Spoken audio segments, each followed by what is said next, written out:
Sir इस तरह की आवाज हमारे किसी भी खिलौने में नहीं आती, आप चाहे तो खुद ही सुन सकते हैं। अच्छा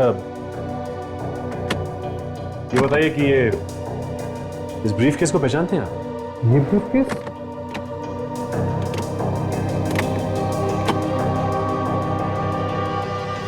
हाँ, ये तो हमारे डैडी का ब्रीफ केस है। जब ये कंपनी शुरू की थी तब उन्होंने ये खरीदा था। आपके पास ये कहाँ से आया? ये एक लाश के पास से मिला है हमें। किसकी लाश? वही पता लगाने की कोशिश कर रहे हैं हम। अच्छा ये बताइए कि ये ब्रीफ केस आपके पिताजी रखते कहाँ थे? किस अलमारी में?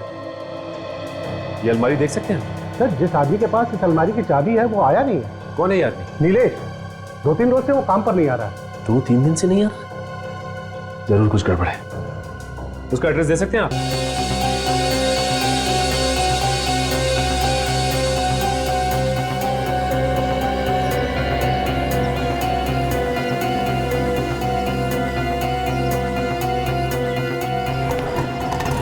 यार एक मिनट, आपकी हिम्मत कैसी हुई हमारी बालकनी में रोज गंदा पानी फेंकने की? साहब मैं तो बस प्लांट्स को पानी दे रहा था, लगता है गलती से आपकी बालकनी में पानी आ गया है। गलती एक दिन होती है, रोज रोज नहीं होती है। भाई साहब माफ कर दीजिए। माफी की बात ही नहीं है, कल से वो प्लांट्स वहाँ पर नहीं चाहिए। अरे कैसी बात कर रहे हो भाई साहब? प्लांट्स को अगर बालकनी में नहीं रखूंगा तो क्या अपने सर पर लेकर घूमूंगा? एक तो चोरी, ऊपर से सीना चोरी।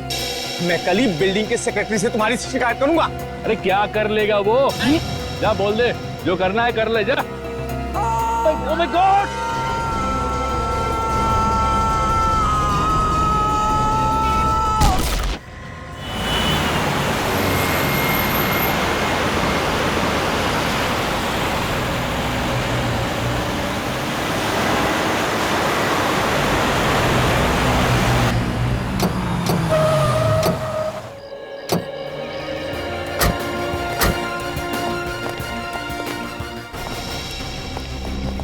आप लोग सब पीछे हटिए, पीछे हटिए।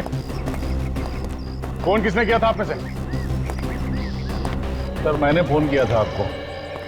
इस आदमी को जानते हैं? नहीं सर मैं नहीं जानता, और ये हमारे बिल्डिंग का भी नहीं है। ये तुम्हारे बिल्डिंग का नहीं है? नहीं सर। सर लगता है ये आदमी मुंह के बल गिरा है। उठते वक्त इसका चेहरा नीचे की तरफ था, पूरी तरह बिगड़ गया है, कोई भी नहीं पहचान सकता। कूदते वक्त मतलब? तुम ये कैसे कह सकते हो सिर्फ बॉडी को देख के इसने आत्महत्या की? हो सकता है किसी ने इसे धक्का दे दिया। तो फिर पता कैसे चलेगा सर? पता चल जाएगा फेडी। पहले ये लाश बिल्डिंग से कितनी दूर है ये नाप लो, इससे पता चल जाएगा ये आदमी अपने आप कूदा है या किसी ने धक्का दिया इसे। Yes sir. इस आदमी को ऊपर से नीचे गिरते हुए देखा था? यस सर, एक्चुअली हमारा इनके साथ झगड़ा हो रहा था। अचानक हमें चीखने चिल्लाने की आवाज आई। जब हम ऊपर देखे ये चिल्लाता हुआ आदमी नीचे जमीन पे गिर गया। तुमने भी देखा इस आदमी को ऊपर से नीचे गिरते हुए? हाँ साहब देखो, जेब में कुछ भी नहीं है, खाली है। 22 फीट 9 इंच बिल्डिंग से लाश तक की दूरी है। 22 फीट 9 इंच। तो लगता नहीं है फेडी इस आदमी ने आत्महत्या की है। अगर इसने आत्महत्या की होती तो लाश बिल्डिंग के पास गिरी होती। और ज्यादातर जब लोग धक्का देते हैं तो लाश ऐसे बिल्डिंग से दूर गिरती है।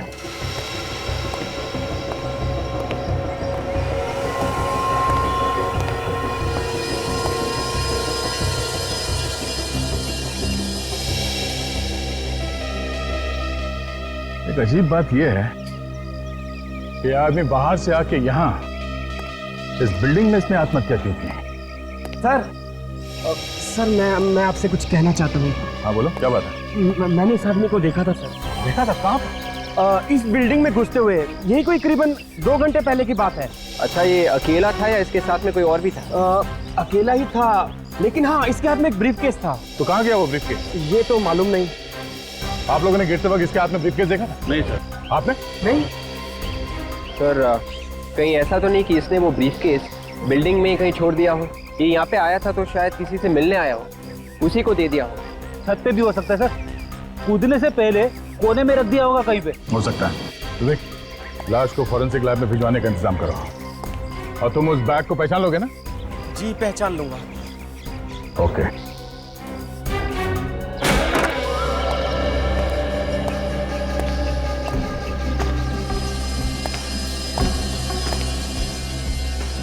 यहाँ पे तो ये ग्रिल लगा हुआ है।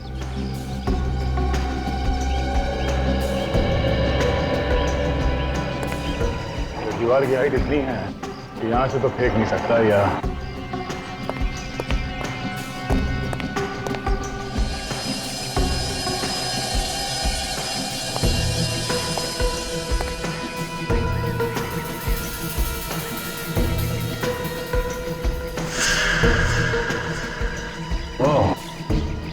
लगा हुआ है, शायद यहां से गया वो आदमी। इसका मतलब है वो आदमी अपने आप नहीं खुदा, ये आत्महत्या नहीं है, किसी ने खून किया इस आदमी का। हाँ पूरा छत छान मारा, ब्रीफकेस कहीं भी नहीं है। फिर एक काम करो, एक ही डील डॉल के 2 डमी लेके आओ। 2 डमी क्यों? फिर मैं देखना चाहता हूँ कि ये जो खून लगा हुआ है यहाँ पे, ये कहाँ से आया। किसी ने उस आदमी को यहाँ से धक्का दिया है या फिर उसे मार के यहाँ से फेंका गया है।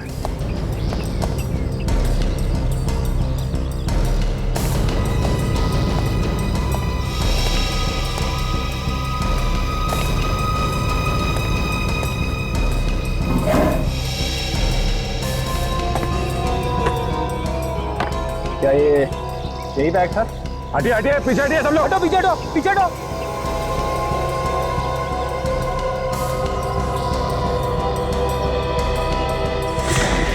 देखा फ्रेडी, अगर आदमी अपने आप कूदेगा तो ऐसे बिल्डिंग के पास ही गिरेगा। अब देखते हैं ये दूसरा डमी कहां तक जाता है, इसे जरा धक्का दे देते हैं। हटिए हटिए, पीछे हटिए सब लोग, हटो पीछे हटो, पीछे हटो।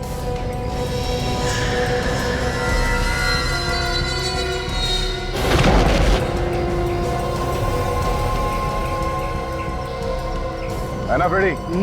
ठीक उसी जगह पे ये गिरा है जहां पे वो लाश पड़ी थी। आप बिल्कुल सही हो सर, इस आदमी ने आत्महत्या नहीं की है, इसे किसी ने धक्का दिया है।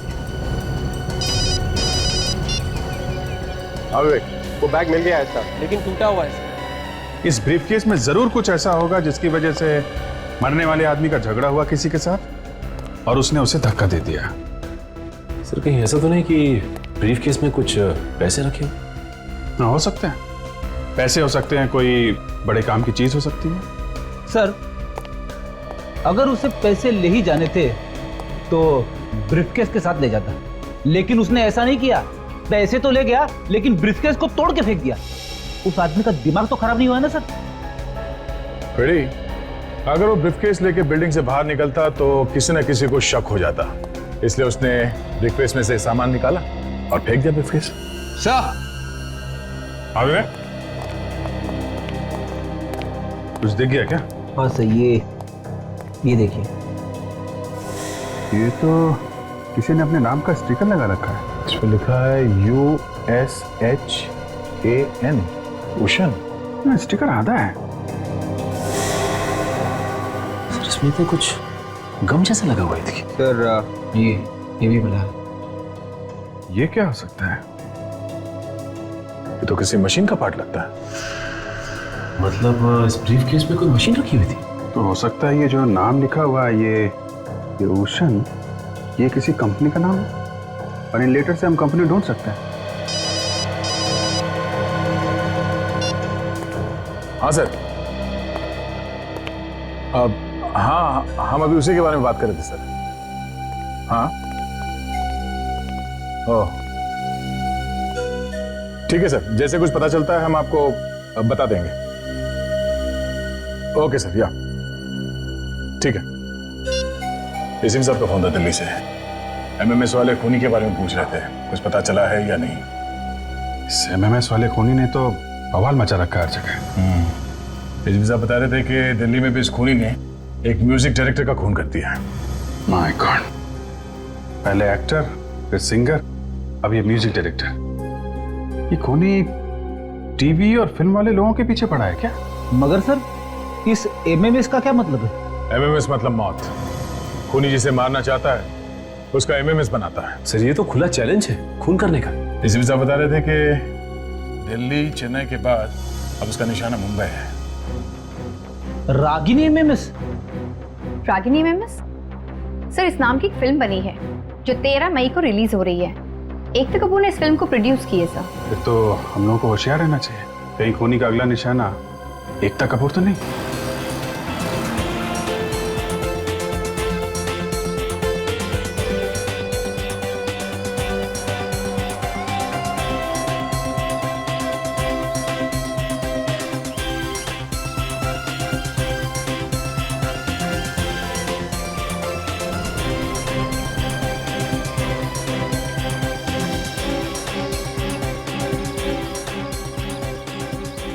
साहब चारों तरफ एक बार फिर से चेक करो। इतने बड़ी प्रोड्यूसर आ रहे हैं, कहीं कोई कमी नहीं होनी चाहिए। सर मैंने अपनी तरफ से 3 बार चेक कर लिया है, सब कुछ ठीक है, लेकिन फिर भी मैं एक बार देख लेता हूँ। नहीं सर, अभी तक तो नहीं आई हैं। हम लोग वहीं पे हैं सर। Yes sir. वैसे एकता जी को बोल दिया है, थोड़ा होशियार रहने की जरूरत है। जी सर। Yes sir. ओके, मैं फोन कर दूंगा सर। Okay sir. हर जगह अच्छी तरीके से निगाह गड़ा के देखने की जरूरत है। कोनी बहुत चालाक है और खतरनाक भी, समझे? हेलो। ओके, ठीक है, नो प्रॉब्लम। ओके। अर्चनो गार्ड, एकता जी पहुंचने वाले हैं, सब लोग अपनी पोजीशंस ले लो। गो गो गो गो गो।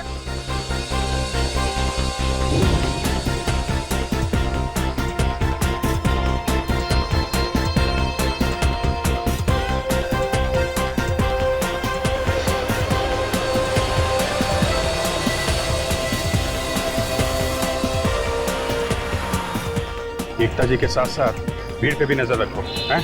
अगर कुछ भी गड़बड़ लगे तो उनको एक तरफ ले लेना। ओके?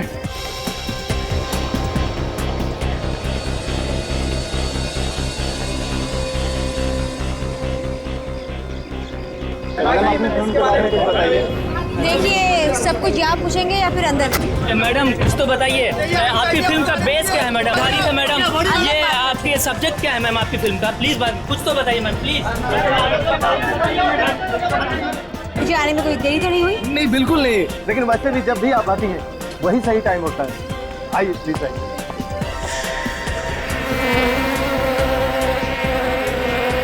क्या बात है मैम, कोई परेशानी? नहीं।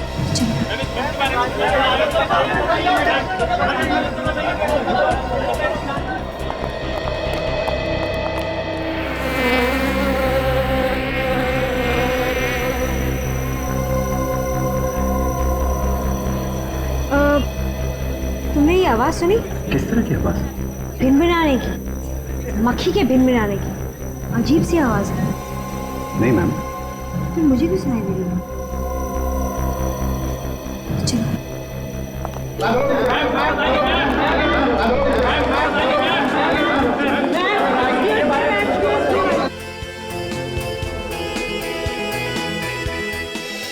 Ladies and gentleman, welcome to our show. मैं रागिनी, आप सबकी होस्ट। दोस्तों, आज का शो बहुत ही स्पेशल है आपके लिए और हमारे लिए भी, क्योंकि आज हम सबके बीच है टेलीविजन दुनिया की जानी मानी प्रोड्यूसर, जिनका नाम बच्चों से लेकर बूढ़ों तक की जुबान पर छपा हुआ है। So please welcome miss Ekta Kapoor.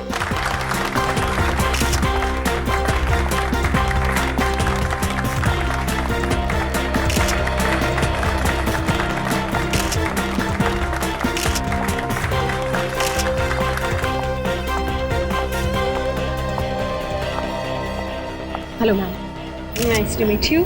आपका इस शो पर स्वागत है। हमारे इस शो पर आने के लिए बहुत बहुत धन्यवाद। आपने मुझे बुलाया, इस बात का बहुत बहुत धन्यवाद।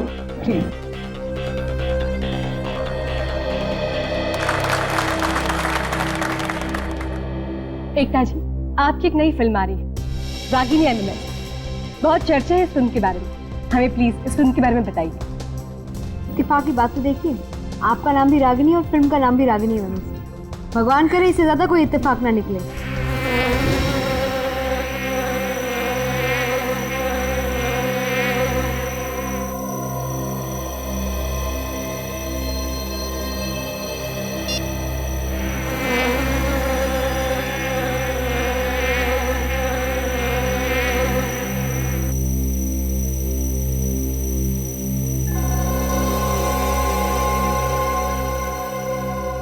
अब क्या हुआ एकता जी? हाँ, कुछ नहीं। आप कुछ पूछ रही थी? आपकी फिल्म के बारे में। बेसिकली ये फिल्म एक लड़का और लड़की की कहानी है जो छुट्टियों के लिए बम्बई के बाहर धानू जाते हैं। दोनों एक वीकेंड साथ स्पेंड करने जाते हैं, लेकिन उन्हें पता नहीं होता कि वहाँ उस घर की खुद की एक कहानी है। वो दो तो जाते हैं अकेले हैं, लेकिन घर में कुछ और ही निकलता है। लड़के ने उस घर में कैमरा लगाए कि लड़की का एमएमएस बनाए। उसे भी नहीं पता होता कि उस घर की कहानी कुछ और ही है, और उन दोनों के साथ साथ एक तीसरा है, और वो सब उस कैमरा में रिकॉर्ड हो रहा है। मतलब कि कैमरा सब कुछ रिकॉर्ड कर लेता है। जी, कैमरा सब कुछ रिकॉर्ड करता है। आपने कहा था कि इसमें 2 से 3, ये कैसे हो गया? उस घर में एक अंदरूनी शक्ति भी है, एक आत्मा, जो दोनों को नहीं पता, लेकिन कैमरा उसे पकड़ लेता है। वाह, हमने सुना है कि आपकी ये फिल्म सच्ची घटना पर आधारित है। देखिए, एक लड़की थी जिसके साथ ये सब हुआ, उसके साथ एक भूतिया किस्सा हुआ और वो किस्सा मैं दुनिया के सामने लाना चाहती हूँ। उसी से बनी रागिनी एमएमएस। एकता जी, आपकी ये फिल्म किस ऑडियंस को टारगेट करती है? बेसिकली युवा। मैं चाहती हूँ सारे कॉलेजेस की छुट्टियाँ चल रही हैं, लोग अपने डेट्स के साथ, अपने दोस्तों के साथ, सारे यंग लोग जाकर ये फिल्म देखें। एक यंग हॉरर है। तो एकता जी, आपकी ये फिल्म कब रिलीज हो रही है? फ्राइडे द 13th को। कहते हैं शुक्र और राहु एक होते हैं और आत्माओं का डेरा होता है। उसी दिन मैं चाहती हूँ रिलीज हो रागिनी एमएमएस।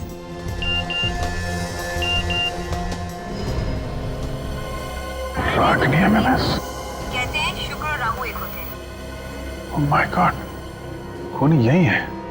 उसने अभी अभी रागिनी एमएमएस बनाया और मुझे भेज दिया। बेस्ट ऑफ लक आपको आपकी इस फिल्म के लिए। Thank you so much. जो फुटेज है इस तरफ से रिकॉर्डिंग की गई है, इसका मतलब खूनी स्टेज के उस एरिया में होगा। आपको ढेर सारी शुभकामनाएं। Thank you so much. भगवान करे आपकी ये फिल्म सभी जगह पर धमाल मचा दे। Ragini, are you okay? Ragini, are you okay? Ragini, please get up, एक मिनट पीछे हटिए। एकता जी आप पीछे आइए प्लीज। इसके गले में खरोच है। खरोच है? भीड़ का फायदा उठा के खूनी ने काम कर दिया है। सचिन, सारे दरवाजे बंद कराओ, किसी को बाहर मत जाने दो।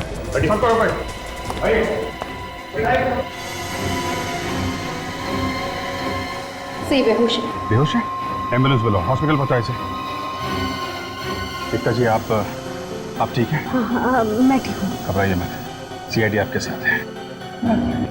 आप ये बताइए कि क्या हुआ, क्या था? आप इतनी जोर से चीखी क्यों? मैं यहाँ बैठी थी, इंटरव्यू चल रहा था और एक अजीब किस्म की आवाज़ मेरे कान तक आई और उसके बाद पता नहीं कैसी आवाज़ थी? अजीब किस्म की आवाज़ थी और यही आवाज़ मुझे गेट पर भी सुनाई दी। वही आवाज़ गेट पे? आवाज़ किस तरीके की? एक मक्खी के भिनभिनाने की आवाज़ थी। मक्खी के भिनभिनाने की आवाज़? आपको मक्खी दिखाई दी थी? नहीं, लेकिन मैंने अपने मोबाइल पे रिकॉर्ड किया था कि कुछ दिख जाए। अब मैं वो फुटेज दे सकता हूँ? हाँ बिल्कुल। अब ये देखिए। कुछ तो है लेकिन ब्लर हो गया, कुछ साफ दिख नहीं रहा है। आप मेरा मोबाइल रख सकते हैं। थैंक यू वेरी मच, इससे हमें काफी मदद मिलेगी। हम पता लगा लेंगे ये क्या है। भी आप जा सकती हैं, कोई भी प्रॉब्लम हो हम लोगों को फोन करिएगा। जी। आप लेके जाइए प्लीज।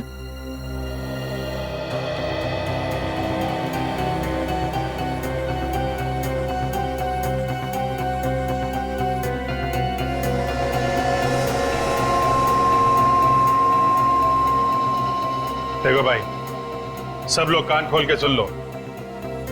जब तक हमें हमला करने वाले के बारे में पता नहीं चल जाता, कोई भी कहीं नहीं जाएगा, सब यहीं रहेंगे। लेकिन सर, हमने थोड़ी हमला किया है। क्या पता किसने किया? सर, हम कह रहे हैं ना सर। अच्छा, तुमने कहा और हम लोगों ने मान लिया? हाँ? देखिए, आप लोगों के पास जो भी मोबाइल्स या छोटे से छोटे कैमरास हैं, हमें दीजिए, हमें उसे चेक करना होगा। अभी पता चल जाएगा कि हमला किया किसने। लाइए लाइए।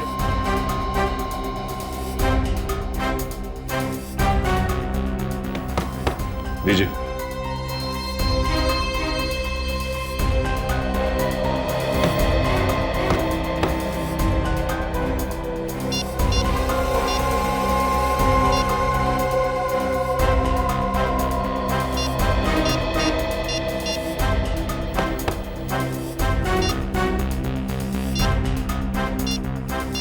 सर, इन मोबाइल्स में तो कोई भी ऐसी फुटेज या वीडियो नहीं है जो इस एमएमएस से मिलती जुलती है। वही तो। सर, मैंने सारे कैमरे और इक्विपमेंट्स चेक कर लिया, किसी ने भी कोई छेड़खानी नहीं की थी। फिर ये रागिनी के गले में जो खरोच का निशान था, वो कहां से आया?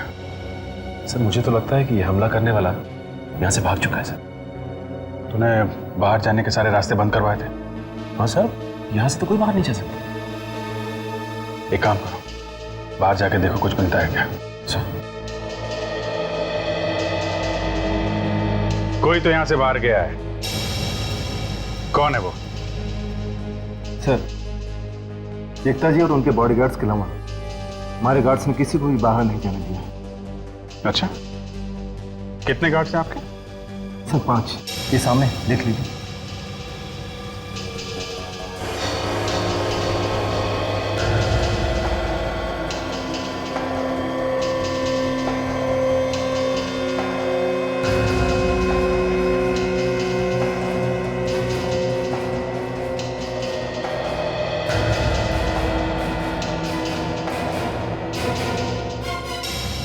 नहीं,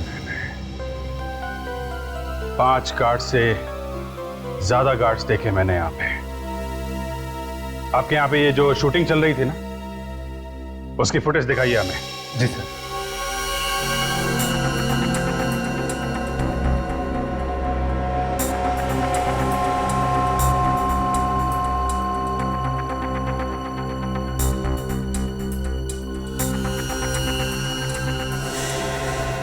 बस रोको।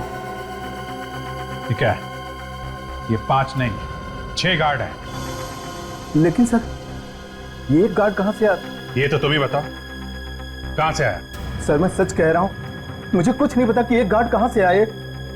कमाल है, वो हमला करने वाला गार्ड की ड्रेस पहन के आया, इसलिए किसी को पता भी नहीं चला।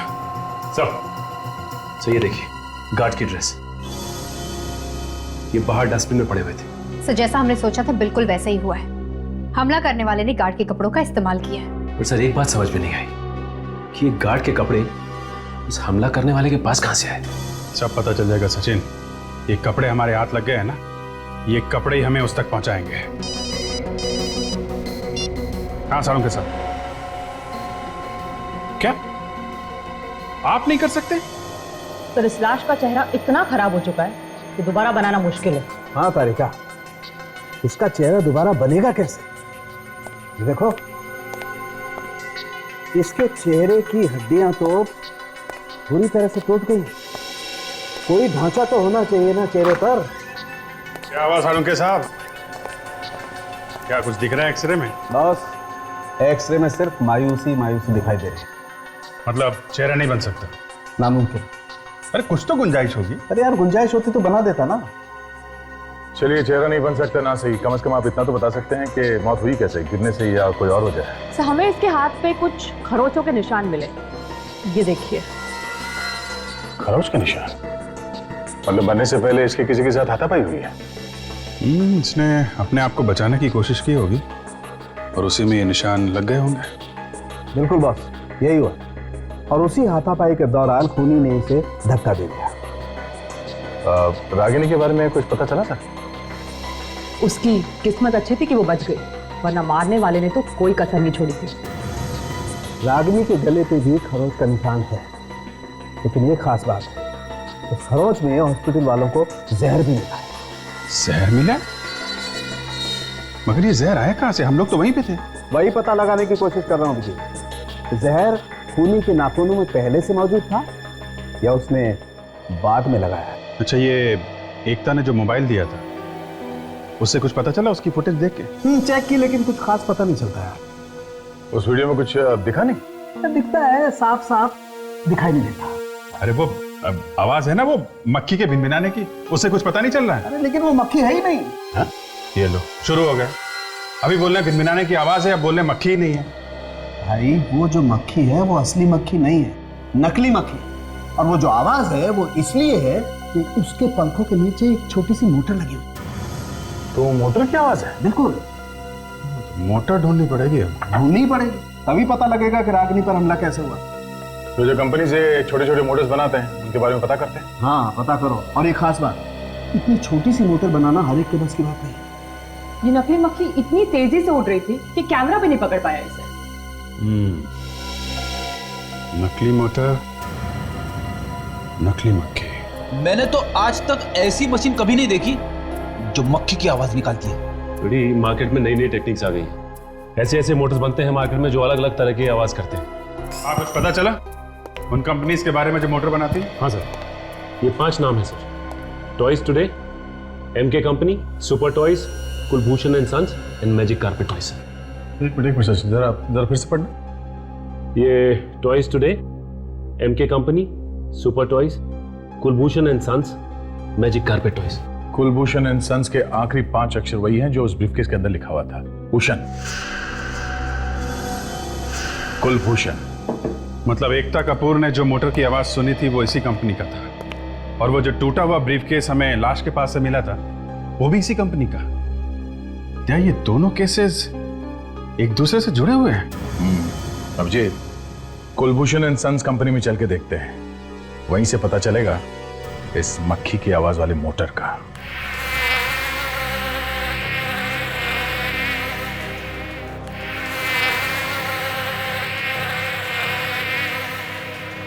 सर, इस तरह की आवाज हमारे किसी भी खिलौने में नहीं आती। आप चाहे तो खुद ही सुन सकते हैं। अच्छा,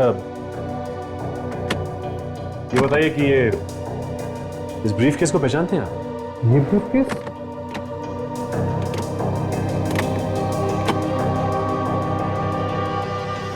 हाँ, ये तो हमारे डैडी का ब्रीफकेस है। जब ये कंपनी शुरू की थी तब उन्होंने ये खरीदा था। आपके पास ये कहाँ से आया? ये एक लाश के पास से मिला है हमें। किसकी लाश? वही पता लगाने की कोशिश कर रहे हैं हम। अच्छा, ये बताइए कि ये ब्रीफकेस आपके पिताजी रखते कहाँ थे? किस अलमारी में? ये अलमारी देख सकते हैं? सर, जिस आदमी के पास इस अलमारी की चाबी है वो आया नहीं है। कौन है ये आदमी? नीलेश। 2-3 रोज से वो काम पर नहीं आ रहा है। 2-3 दिन से नहीं आ रहा? जरूर कुछ गड़बड़ है। उसका एड्रेस दे सकते हैं आप?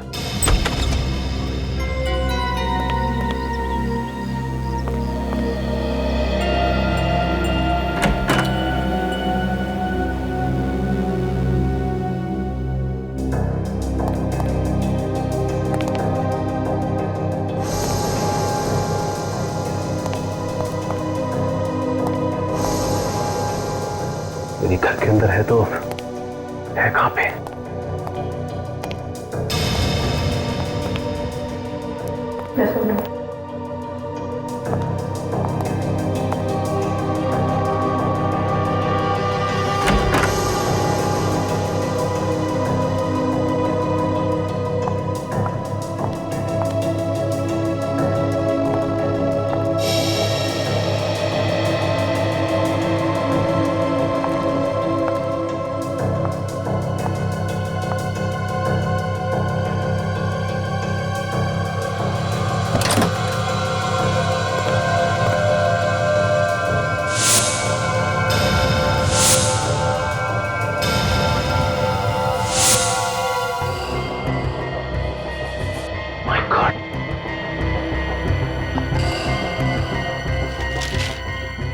Robotic fly?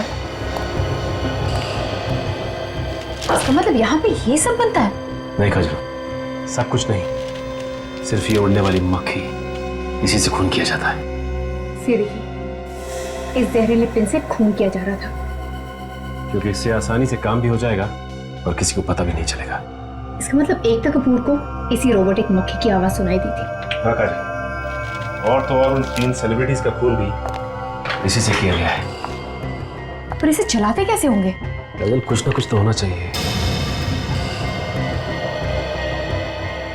ये देखो, यही है उसका रिमोट। मतलब उन्हीं नीलेश है?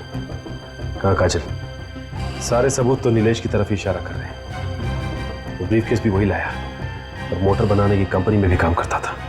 और अब ये जहरीली मक्खी। काजल, एक काम करो, आस पड़ोस के लोगों से पूछो नीलेश के बारे में कुछ पता चलता है क्या?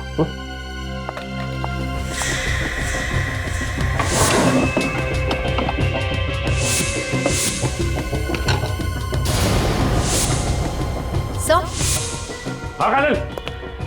क्या हो काजल? ये देखिए, टायर का निशान।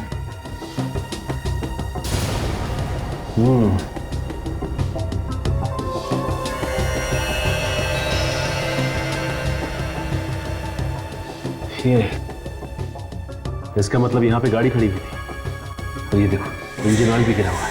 मतलब नीलेश के पास गाड़ी है और शायद गाड़ी से कुछ पता चल जाए। नंबर? काजल, अगर गाड़ी का नंबर मिल जाए तो आसानी से पता लगाया जा सकता है। एक काम करते हैं, आसपास के लोगों से पूछते हैं, शायद उनको पता हो नीलेश की कार के बारे में।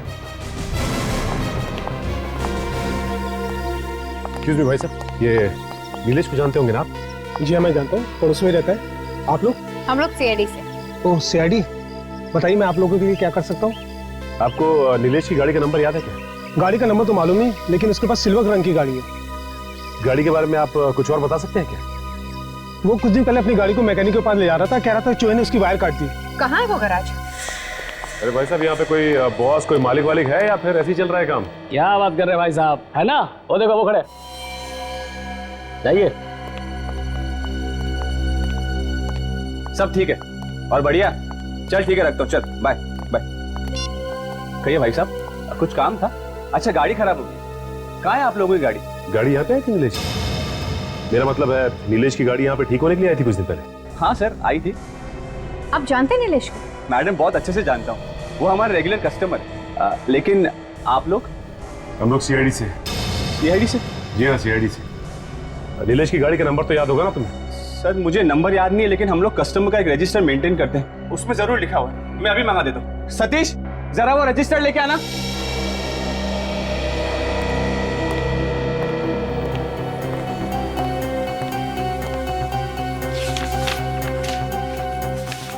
हाँ सर, नंबर है MS02 LA3872। वैसे आखिरी बार आपने कब देखा था उसे? मैडम, कुछ 4 दिन पहले। बेचारा बहुत परेशान था। मैंने उससे पूछा कि परेशानी का कारण क्या है, लेकिन उसने मुझे नहीं बताया। परेशान था वो?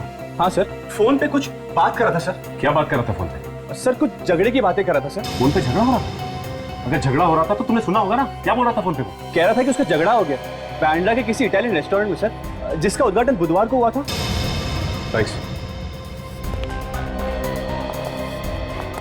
काजल, एक काम करते हैं, बैंड्रा के इस इटालियन रेस्टोरेंट में पता करते हैं कि नीलेश का झगड़ा किसके साथ हुआ था।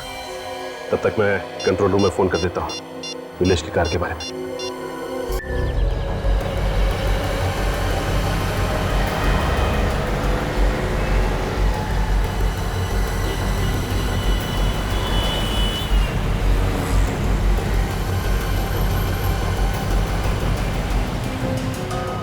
सर, कंट्रोल रूम से पता चला है कि नीलेश की गाड़ी यहाँ पर खड़ी है।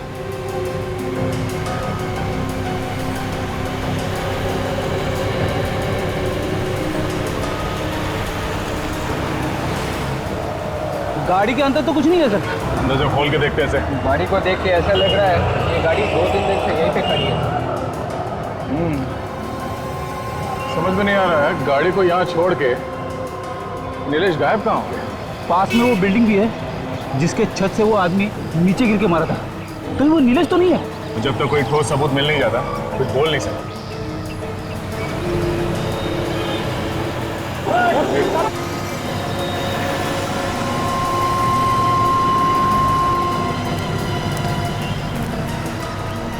आप ये भी ड्यूटी करते हैं हमेशा? काम है मेरा साहब, ड्यूटी नहीं करूँगा तो पैसा नहीं मिलेगा। हाँ, ये बात तो है। अच्छा ये बताओ, ये सामने जो गाड़ी खड़ी है ये कब से खड़ी है यहाँ पे? इस कार ने तो नाक में दम कर दिया साहब मेरी। 2 दिन हो गए यहाँ पर खड़े खड़े। कौन खड़ी करके गया, कुछ मालूम है? एक आदमी उतरा था साहब, सामने वाली बिल्डिंग में गया था। सोसाइटी वाले रोज मेरे साथ झगड़ा करते हैं, जैसे मेरी कार है ये। वो आदमी दिखने में कैसा था? हुलिया कैसा था उसका? साहब इतना तो मैंने ध्यान नहीं दिया, लेकिन उसके हाथ में एक ब्रीफकेस देखा था मैंने। ब्रीफकेस? हाँ साहब। अच्छा जरा ये फोटो देखना, यही था वो आदमी? शायद हो भी सकता है, मगर पक्का नहीं कह सकता साहब। मतलब सर, बिल्डिंग से गिरकर मरने वाला आदमी नीलेश ही? एक काम करते हैं, इस गाड़ी में जितने भी उंगलियों के निशान मिलते हैं उन सबको डॉक्टर सालुंके के पास भेजते हैं। उस लाश की उंगलियों के साथ मिला के देखते हैं, पता चल जाएगा मरने वाला आदमी नीलेश ही था या कोई और। हमें पता चला है कि नीलेश की कार के ऊपर जो उंगलियों के निशान मिले थे उसकी रिपोर्ट आ गई है। हाँ, ये रही रिपोर्ट, पढ़ो।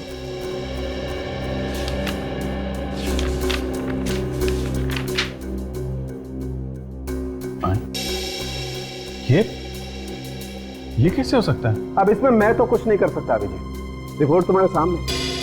बॉस, स्टीयरिंग व्हील पे इसी आदमी की उंगलियों के निशान है, ये जो उस बिल्डिंग से गिर करके मरा था। अब ये मरा हुआ आदमी नीलेश है? तो वैसे वो बिल्डिंग का वॉचमैन तो कह रहा था कि उसने नीलेश को वहां पे गाड़ी पार्क करते हुए देखा और ये ब्रीफकेस लेके उस बिल्डिंग में चला गया जहां से किसी ने उसे धक्का दे दिया। जिसे हम लोग खूनी समझ रहे थे वो तो 2 दिन पहले ही मर चुका था। मतलब एकता के ऊपर हमला इसने नहीं किया था। खूनी कोई और है दया। हाँ विवेक, क्या पता चला रेस्टोरेंट के बारे में? सारा बैंडरा छान मारा सर, ऐसा कोई भी रेस्टोरेंट नहीं है जिसका उद्घाटन बुधवार को हुआ था। मगर उस गराज के मैनेजर ने कहा था कि ये नीलेश किसी रेस्टोरेंट के उद्घाटन से आया था। तुमने ठीक तरीके से चेक किया है? हाँ सर, लेकिन एक रेस्टोरेंट है जिसका उद्घाटन बुधवार को होने वाला था, लेकिन अब गुरुवार को हो रहा है। वहां पे तुमने पूछा किसी ने पहचाना इस नीलेश को? नहीं सर, सब लोग ने मना कर दिया। वो नीलेश नाम के किसी भी आदमी को नहीं जानते। तो ये गैरेज का मैनेजर रघु ये हमसे झूठ बोल रहा है, कुछ छुपा रहा है। इसका मुंह खुलवाना पड़ेगा।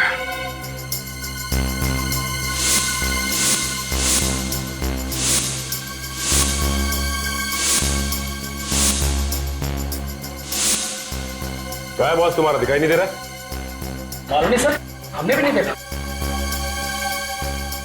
सर झूठ बोल के जान बचा के भाग गया होगा यहाँ से। भाग कर जाएगा कहाँ? हाथ में तो आएगा ही।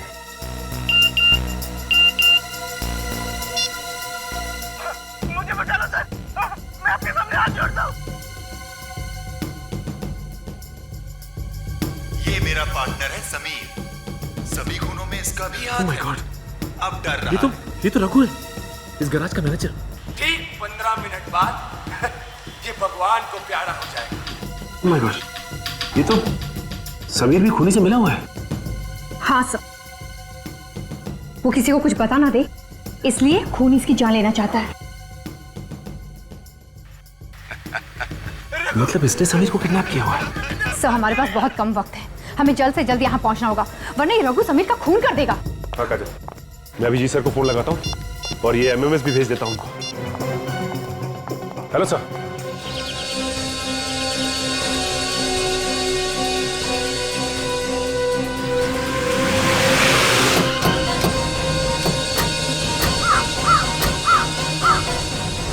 जगह तो यही है जो एमएमएस में दिखाया गया था। लगता है समीर को यहीं कहीं बांध के रखा होगा। बांध के कहाँ रखा हुआ ये देखना पड़ेगा। वो एमएमएस पे पीछे कुछ था ना उधर। ये भगवान को प्यारा हो जाएगा। जहाँ पे बांध के रखा हुआ है उसके पीछे ये लोगो बना हुआ है। ये लोगो ढूंढते हैं और संभाल के। खूनी बहुत खतरनाक है, कुछ भी गड़बड़ करे ना तो गोली मार देना, लेकिन संभाल के मारना नहीं चाहिए।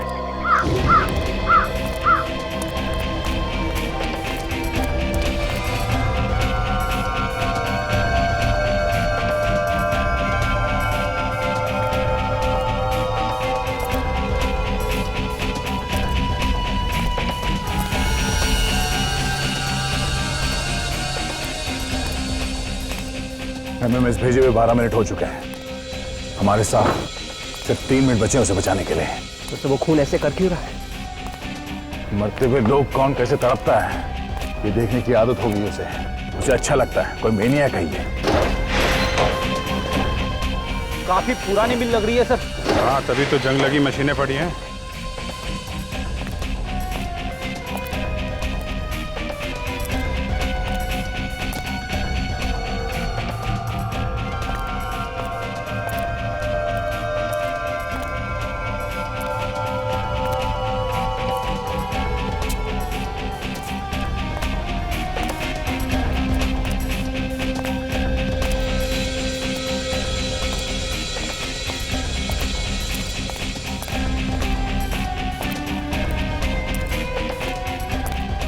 सर वो देखिए लोगों, यहीं पे होना चाहिए। वो लोगों वहां है, इस तरफ।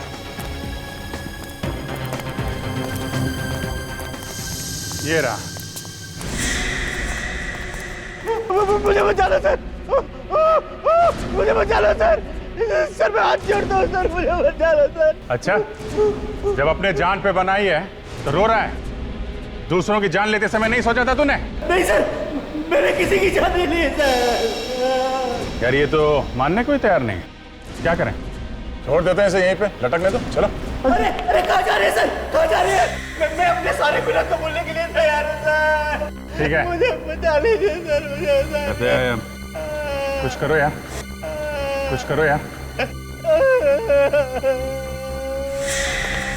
चुप।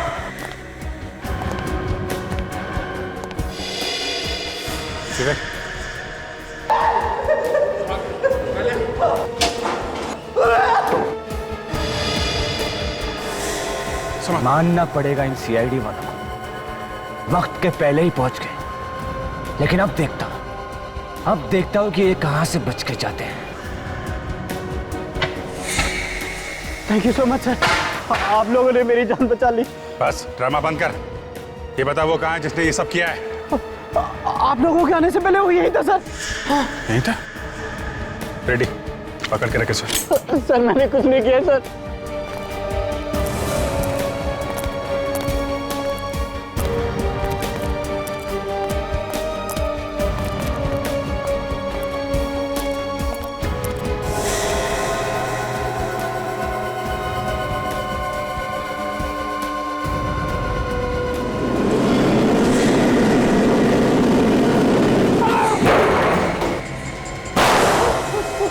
नहीं दे, जिंदा पकड़ना।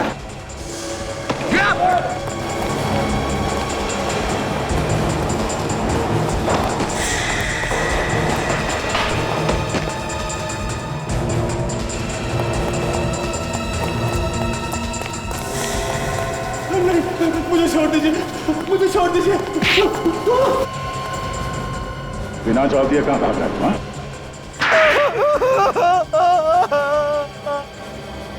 मुझे माफ कर दीजिए सर, मुझे माफ कर दीजिए। मैं अगली बार ऐसा गुनाह कभी नहीं करूंगा सर। अरे इसे तो अकल आ गई। सर ये हाथ है कि हथौड़ा है सर? मुझे अब सब बातें समझ में आ गई सर। चलो अच्छा है, ज्ञान प्राप्त हो गया तुम्हें। हाँ सर, मैं कसम खा के कहता हूं सर, मैं अगली बार ऐसा काम कभी नहीं करूंगा। किसकी कसम? सर मैं अपने पूरे परिवार की कसम खा के कहता हूँ सर, मैं अगली बार ऐसा काम कभी नहीं करूंगा सर। प्लीज मुझे जाने दीजिए। गुनाह तू करेगा और कसम परिवार की लेगा? हाँ? क्यों मारता था बेगुनाह लोगों को? क्योंकि मुझे मरने से पहले लोगों को तड़पता हुआ देखने में बहुत मजा आता था सर। इंसान है कि हैवान, और अपने साथ साथ तूने इसे भी हैवान बना दिया। हाँ सर, ये सभी मुझे एमएमएस बनाकर बेचता था सर। नहीं सर, मेरा कोई कसूर नहीं सर। इसने मुझे पैसों का लालच दिया था, इसने फंसाया मुझे। इसने फंसा दिया और तो फंस गया। हाँ? तू एमएमएस बनाता था और ये लोगों का खून करता था। हाँ सर, मैं इन लोगों के खून किया करता था सर। मैं दूर बैठकर रिमोट से ऑटोमेटिक रोबोटिक मक्खी को ऑपरेट किया करता था सर, जिसके अंदर एक जहरीली पिन थी सर। तुमने नीलेश का खून क्यों? क्योंकि सर नीलेश ने मुझे ऑटोमेटिक रोबोटिक मक्खी बनाकर दी थी, और मुझे ये शक हो गया था सर कि वो सीआईडी को सारी बातें साफ साफ बता देगा सर।